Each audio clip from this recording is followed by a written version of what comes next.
Hello बच्चों, चलिए प्रश्न को देखते हैं। विभज्योतक संवर्धन का प्रयोग किया जाता है।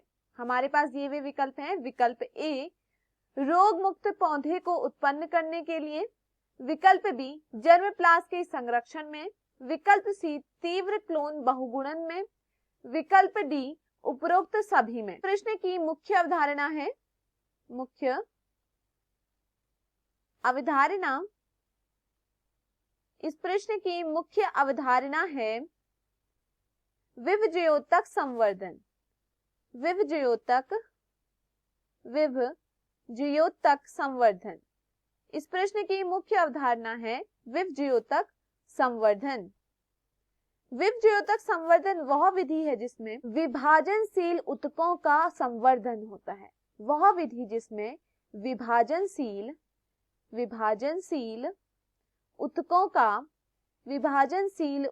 का संवर्धन होता है। यहाँ पर क्या होता है? विभाजनशील ऊतकों का संवर्धन होता है। विभज्योतक विधि में विभाजनशील ऊतकों का संवर्धन होता है। अब देखिए यहाँ पर विभाजनशील ऊतकों का संवर्धन क्यों हो रहा है? विभज्योतक में देखो क्या होता है, जो विभाजनशील ऊतक होते हैं इन ऊतकों में ऑक्सीन की मात्रा अधिक होती है। ऑक्सीन की मात्रा अधिक होती है, जिब्रेलिन की मात्रा अधिक होती है, जिब्रेलिन की मात्रा अधिक होती है तथा इनमें उपापचय क्रियाएं भी तीव्र होती हैं। उपापचय क्रियाएं भी क्या होती हैं? तीव्र होती हैं। इसीलिए हम क्या लेते हैं? विभज्योतक संवर्धन में विभाजनशील ऊतकों को लेते हैं।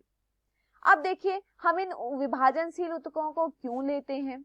क्योंकि देखिए जो विभाजनशील ऊतक हैं इनमें ऑक्सीन, जिब्रेलिन, उपापचय क्रियाएं ये बहुत तीव्र हो रही हैं। ऑक्सीन की मात्रा बहुत अत्यधिक है, जिब्रेलिन की मात्रा बहुत अत्यधिक है, उपापचय क्रियाएं बहुत तीव्र चल रही हैं। तो इसकी वजह से क्या होता है, ये जो विभाजनशील ऊतक होते हैं इनके ऊतकों में क्या होता है? रोग कारकों की वृद्धि नहीं हो पाती है। रोग कारक जो होते हैं, रोग कारक की वृद्धि नहीं होती है।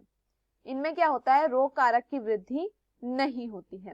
रोग कारक की वृद्धि नहीं होती है तो जब हम क्या करते हैं, इन ऊतकों का उपयोग करते हैं तो हमें क्या प्राप्त होता है? एक रोग मुक्त पौधा प्राप्त होता है।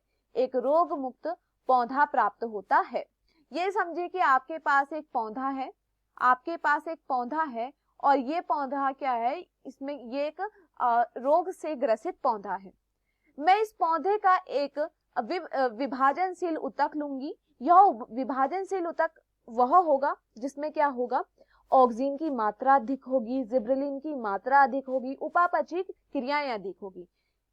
इस पौधे के विभाजनशील ऊतक में क्या होगा? ये सारी चीजें अत्यधिक मात्रा में होगी, जिससे क्या होगा? इसमें जो रोग कारक हैं इस भाग में या फिर इस ऊतक में नहीं हो पाएंगे। उन रोग कारक की वृद्धि इस ऊतक में नहीं हो पाएगी।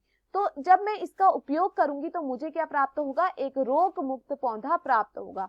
एक रोग मुक्त पौधा मुझे प्राप्त होगा। तो इसीलिए क्या किया जाता है? विभज्योतक संवर्धन में विभाजनशील ऊतकों का संवर्धन होता है।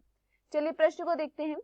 विभज्योतक संवर्धन का प्रयोग किया जाता है। हमारे पास दिए हुए विकल्प हैं। विकल्प ए रोग मुक्त पौधे को उत्पन्न करना, यह सही है। हम क्या करते हैं? एक रोग मुक्त पौधे को उत्पन्न करते हैं। जर्मप्लास्ट का संरक्षण, यहाँ पर ऐसा कुछ नहीं होता है। तीव्र क्लोन बहुगुणन में, नहीं। उपरोक्त सभी, यह भी गलत है। तो दिए हुए विकल्पों में हमारा सही विकल्प है विकल्प ए। मैं आशा करती हूँ आपको यह समझ में आया होगा। धन्यवाद।